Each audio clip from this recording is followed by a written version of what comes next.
Alright, here's an example of a related rate problem, and also in the process of talking about this problem we'll hopefully give you some general strategies as to how you can approach all related rate problems.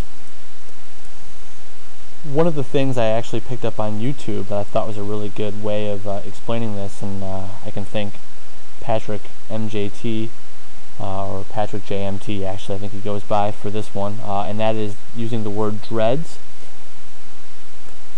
The first D in the word dreads here stands for diagram. In other words, you want to draw a good diagram representing the situation. So here's my diagram. What I have here is I have a cone that is 16 centimeters high and has a radius of 4 centimeters. I have water flowing into the cone at a rate of 2 cubic centimeters per minute, so that is the rate at which the volume is changing with respect to time. In other words, that is the quantity dV dt. And I want to know how fast is the water level rising when it's 5, 10, 15 centimeters deep. If you draw a separate cone here that represents what the height of the water level is at some time t, let's let the height of that water level be equal to h. It's important to point out the relationship here between the radius and the height. In other words, this blue cone that I have drawn off to the side here, it's going to be proportionally the same as the large black cone. And so what that means then is that the radius of the small cone on the inside that illustrates how much water is in the cone is going to be equal to 1/4 of whatever the height is. Alright, so just as an example, if the height of the water is 4 centimeters, then the radius would have to be 1/4 of that, which would be 1 centimeter. Again, the cone on the inside that represents how much water is inside of the cone has to be proportional to the large cone. So that takes care of our diagram.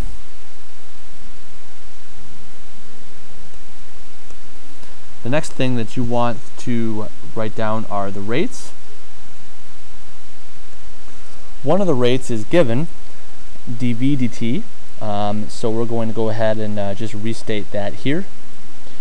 And the other rate that we need to consider is how fast is the water level rising, and what that is dH dt. So we're just going to write down that we'd like to find dH dt. That's what the problem is asking us to do. Okay, the next step then is the E, which stands for equation.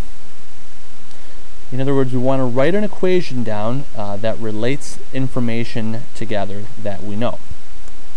In this case, we know that we're dealing with the volume of a cone, and so the volume of a cone is 1/3 pi r squared h.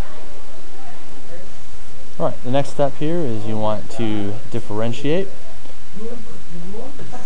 Before you do that, it's a little bit easier to substitute 1/4 h in for r in your equation. Since you only have two rates that you really need, dV dt and dH dt, your equation should really only have v and h in it. Okay, so now we're going to differentiate with respect to t, and we'll need implicit differentiation for this.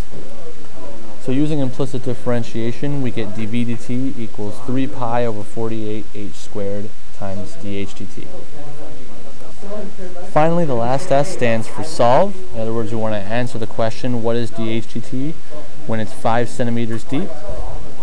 So when h is 5, we're going to put 2 in for dV dt and 5 in for h, and then we're going to solve this for dH dt.